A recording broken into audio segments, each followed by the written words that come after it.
see anything good? I don't know. It looks like too many satellite dishes right now. We are rolling large, man. Frankie and I are freestyling, and we're looking for a place to rock up on. I think we just keep on this road here. Oh, that looks like a good sign. Pavement ends. Ready? Wow, gravel. What we live for, gravel roads. Little roadside relics.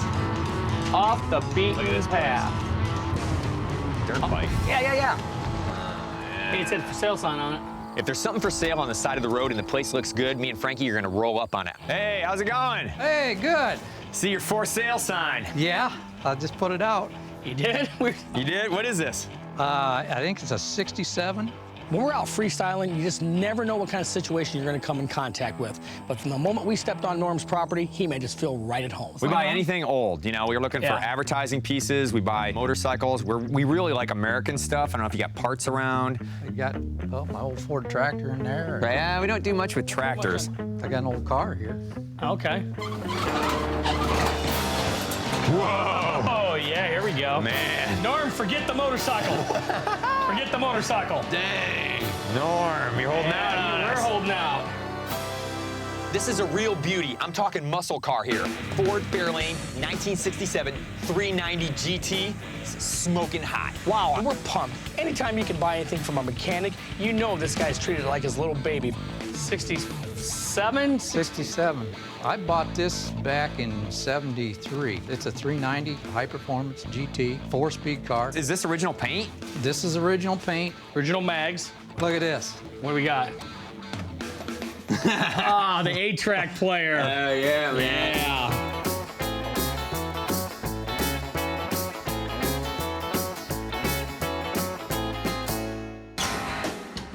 Yeah. Oh, yeah.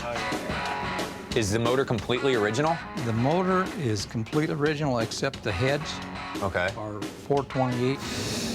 I put them on, they're brand new. With the enlarged heads, it's got a little bit more oomph than the Yeah, 335, huh? It's probably got another 25 horse. Ooh, that's a lot. That's a lot. 25 is a lot. When he said the motor was original in that car, I got really excited. But then he said he added horsepower to it. I was like, whoa, Frankie, I got Fairlane fever. Get me an ice pack. What are you thinking on this thing? I'm thinking about 8,000. Would you do 7 grand on it? 7 grand for the car and the bike. No. No way on that? I do go 75 for the car and the bike. In situations like this, I've got to remain level-headed. I'm having an emotional affair with this car right now, but I cannot let that get in the way of me making a good business decision. No, I don't want to do 75 for the car and the bike. All right, let's forget about the bike, because the bike I think we're just too far apart on. I would do 7,000 just on the car. I'm practically drooling at this point, but I've got to hold myself back and stand my ground. You know, if you want to sell it for that, I would do that. Yeah, let's do it. You want to do it? All right. All right. Hand me those keys. There you go. Hand me those keys, man. Hand me those keys, Norm. Woo! All right. We were in the heat of the moment there for a little bit. Norm had his poker face on, but I think at the end of the day, we both got a good deal. I better check my temperature. I really do have Fairlane fever now. Wow, you are on it. All right, buddy. Make Congratulations. my savings account happy too. There you go. Yeah, that'll give you a little boost. All All right, man. right, we better start making some phone calls now. All right, I'm gonna Get shut this thing baby outta down. From what I paid for that Fairlane, I made a good amount of money. I'm very pleased. See you, Norm. Here. Norm. All right, man. Man, we stopped for a motorcycle. Today's a good day to be a picker. And you buy a Ford Fairlane.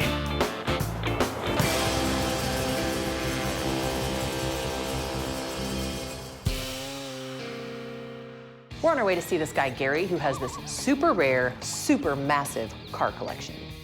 I think that was So it. I think this is it right here. I think that's it. Yeah, Yeah, right here. That looks like the picture of the barn. Okay. That's it. That's it. Are you Gary? Yes. How you doing? Rob Wolf. Nice to meet you. Danielle. Nice to meet you. I'm gonna give you this. This is just kind of a list general of. idea of what you're looking for. You actually have a pretty extensive car collection. A couple of dozen. Couple of dozen? Yeah. My father started collecting in 1948.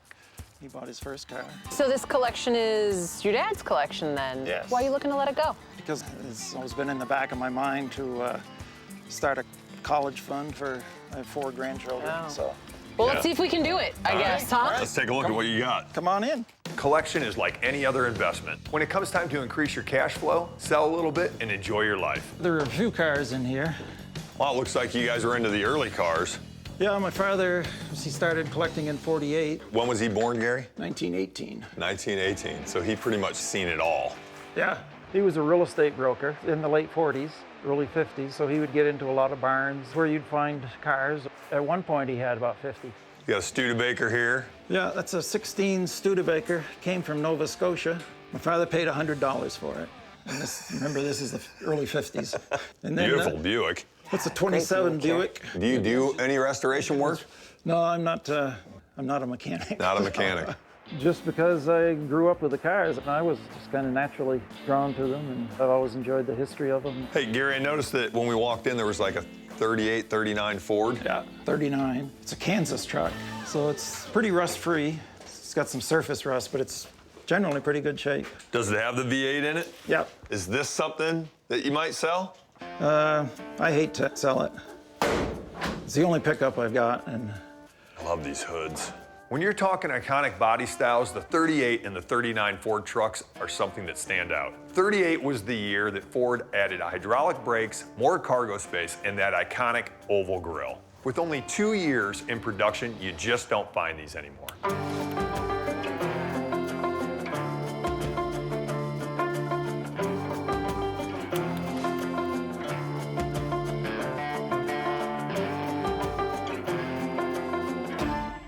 When's the last time this thing ran, Gary? my brother drove it onto the trailer 15 years ago, probably. Wow. But I don't think it would take much to get it running. But you want to hold on to this. Yeah. I'll listen to offers, but You might take an offer on this. yeah. I don't have to have a car that's running and be drivable. I just enjoy them just sitting in the building here. So, Gary, you've never driven this? No, It's been here 15 years. I'm afraid so. Kudos to Gary for preserving this truck. 15 years ago, guys would have thrown $5,000 paint job on this thing and sent it down the road. It looks like the bed is in really good shape, Gary. Probably the floor is a little jammed up, but It's been here 15 years. I'm afraid so. Boy, time flies. It's dying to get on the road. I know know. it is. You can buy a restored vintage automobile anywhere. That's an easy find. What we do is we find the automobiles that are not restored. This 39 Ford is all original, untouched. It's still in its pure vintage state. $4,000. I really don't want to let it go for that. Pickups are hot now. They're always hot in my world. I just love pickups, you know? I was thinking 6. Ooh, That's, got stressful. Did you hear that? I'm thinking about how much time and money I'd have to put into it. Yeah. That's the big thing. Yeah. 4,500. No, I can't, no. I'm afraid I'm gonna have to say no sale. You were at 6. Yeah, Meet me somewhere in the middle.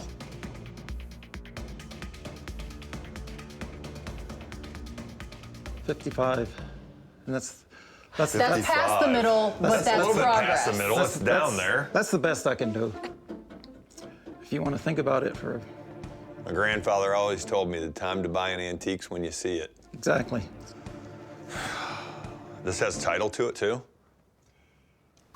No, I don't believe it. We get lost in the way somehow. Yeah, It probably, I have no idea where it would be. Happens a lot. When you're buying a vehicle that doesn't have a title, it means calls or trips to the DMV, it means finding a bill of sale, it means basically proving the car's not stolen. I mean, it's not a deal breaker, but it is a massive headache. 5,200. I'm going to stick with 55. If I don't sell it, I won't be sad. You want to think about it for a minute? Check out the other barn? It's the moment. It's right here. We're at it. You do not find these anymore, Gary. You don't find them in original paint. Right? I mean, a lot of people don't like that 39 grill. Yeah, I think it's pretty cool. I think it's one of the coolest grills ever made, you know, and it's not all beat up. Yeah.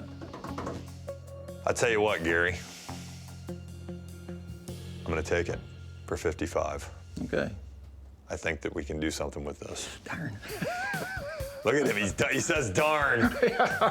Once we ship this back home, we're gonna do a few repairs for about $3,500. And it'll be back on the road in no time. Oh, these things are incredible.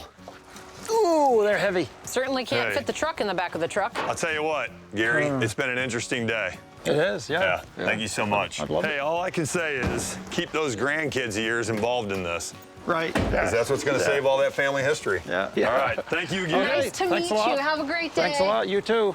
See you later. Stop anytime. See ya. Sweet Bye. picking, Gary. Thank Bye. you. This pick in South Carolina was already incredible, but now I'm staring down the headlights of a 1934 Ford Cabriolet. He bought this probably 12 to 15 years ago. Pretty cool looking. Him and my mom would take it out on Sunday drives. Oh, When's the they last would? time That's it cool. ran? I drove it probably a few weeks ago. Runs good. A 1934 Cabriolet convertible V8. Every option known to man at that time. When Ford stepped away from the 1931 Model A, things changed drastically. The mechanical and aesthetic innovations in 1932, 33, and 34 are why these cars are so sought after. In 1932, the Ford V8 came out. In 1933, the body style was changed dramatically. If you look at the front of a 1934 Ford, the width, the curve, the size of the fenders are sexy.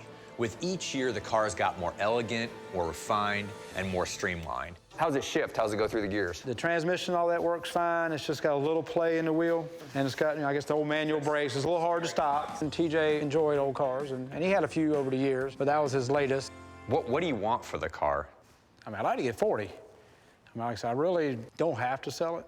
Yeah. Not pressed to sell it. Overall, the car is solid for being over 80 years old. Let's fire it up. But the kind of money that we're talking here is serious cash, so everything has to be looked at.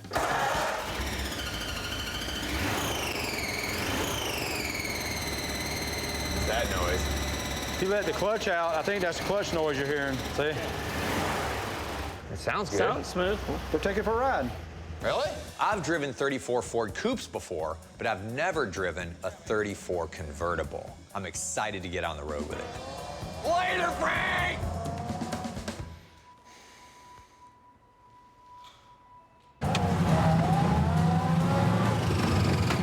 If you had the means to buy a car like this in 1934, then you were a part of the 1% in America that could own something like this. 34, we're coming out of the Depression. Prohibition is gone, and you're driving a 1934 Cabriolet. So if you were driving a car like this, you were ballin'.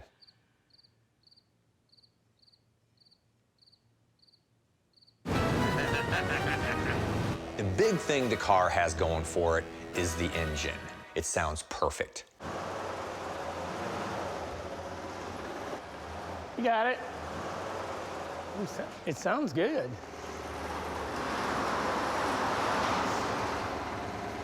It's that clutch noise, I wonder. I know, hear that? Yeah, you know, well, usually it's the throwout bearing. After driving the car, the biggest thing that it's gonna need is a new throwout bearing. Okay, you gotta drop the rear end of the car to put that in. That's gonna cost some money. I noticed the speedometer didn't work, and the radiator, you can see it's losing fluid. The car is over 80 years old. Of course it's gonna have some issues, but if I'm gonna put a number on this thing, I've really gotta pick it apart the same way that somebody is gonna pick it apart when we go to sell it. I noticed the lights don't work either. Yeah. The headlights don't work. That's right. Paint's cracking pretty bad right here. Oh, look over here, we got some real cracks. The paint is starting to fail.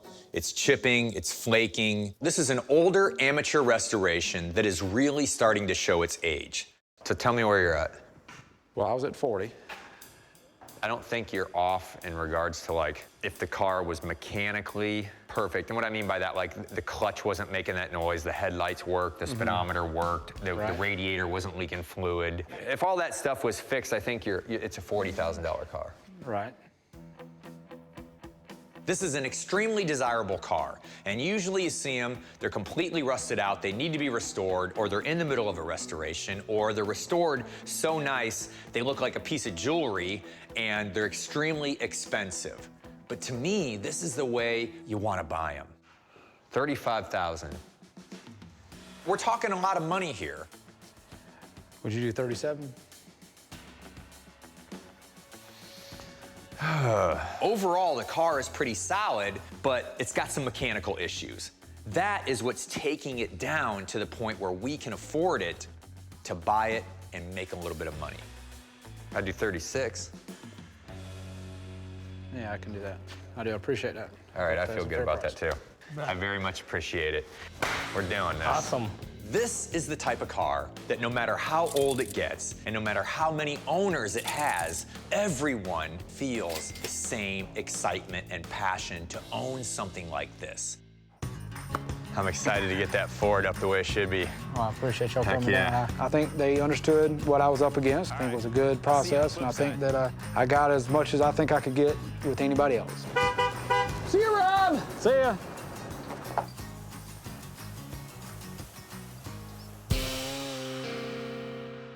Check that out, Mike. What we got? We're with Joe and Wally in Central Washington, picking through Joe's dad's body shop that he packed floor to ceiling with car parts, motorcycle parts, and anything else he could find. This is great. Yeah, you don't find a lot of this old stuff here. This is They smashed awesome. it up. It's dark and it's packed full. There you go, check this out.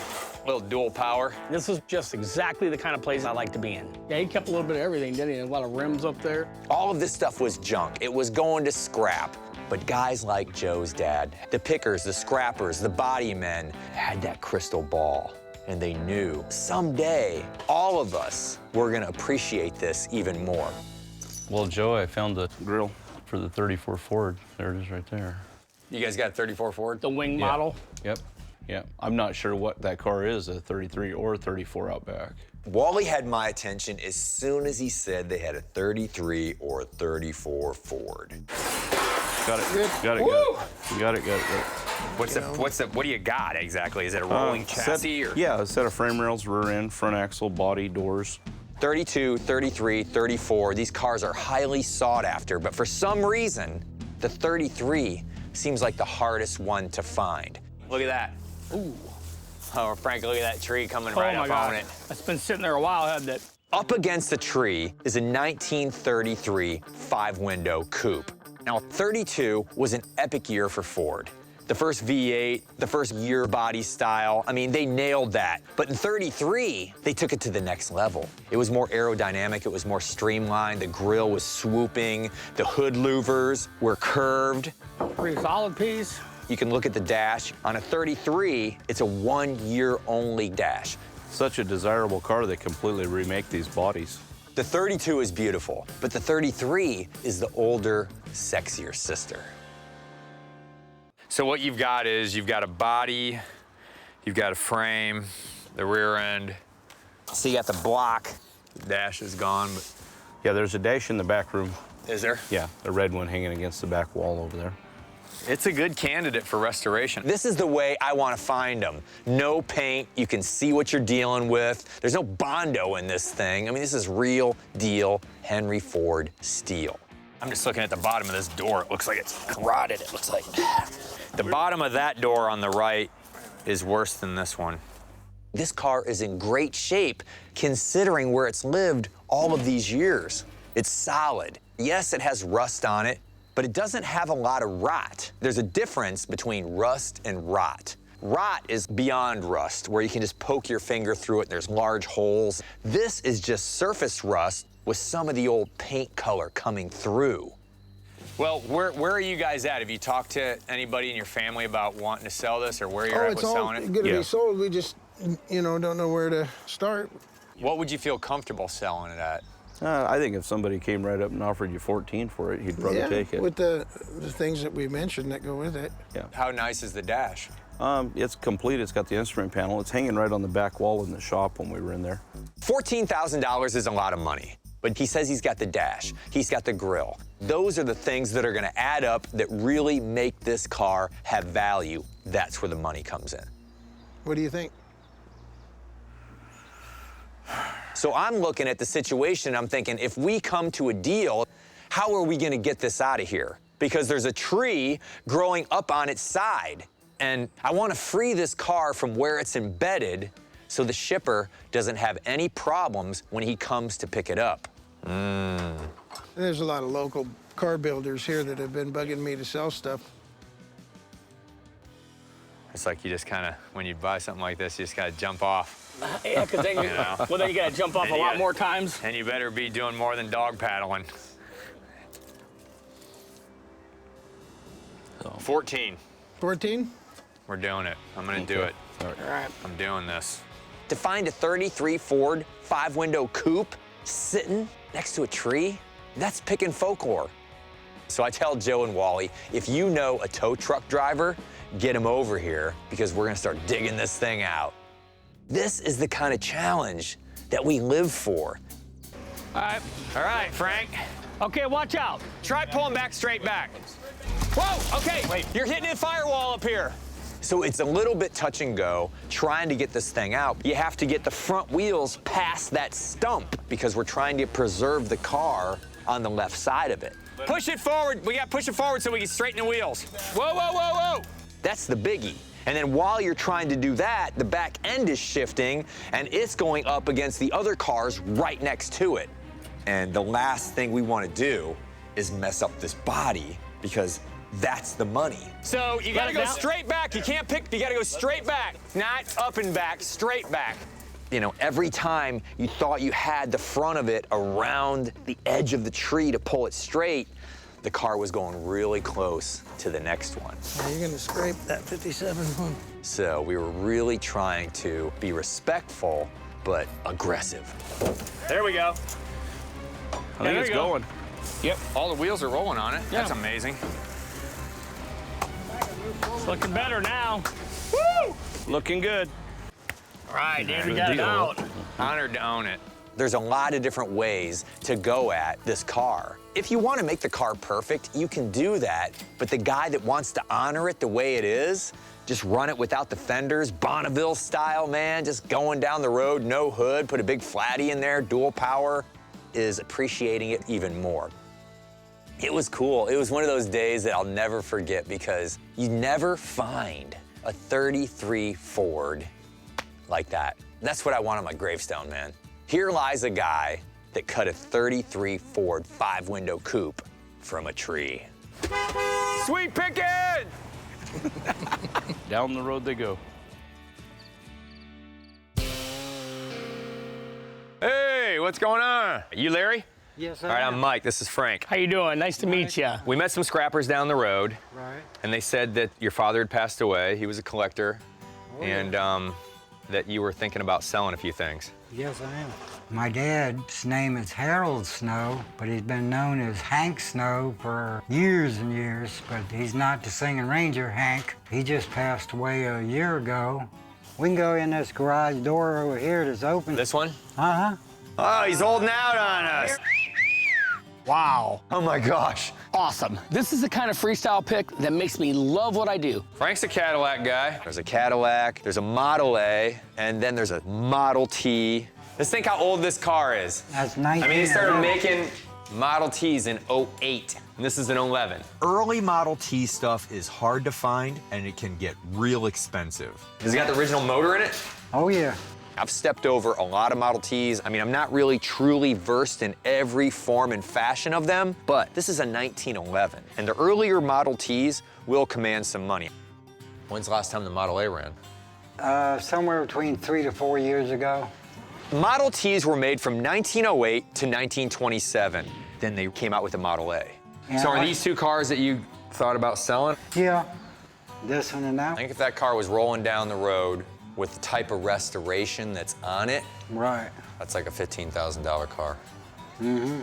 This car here, you know, the Model A Coupe, again, an older restoration, but I like the older restorations on something like this.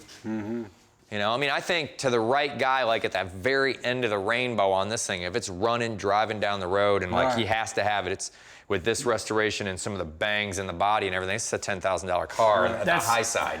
Here's what I'd do.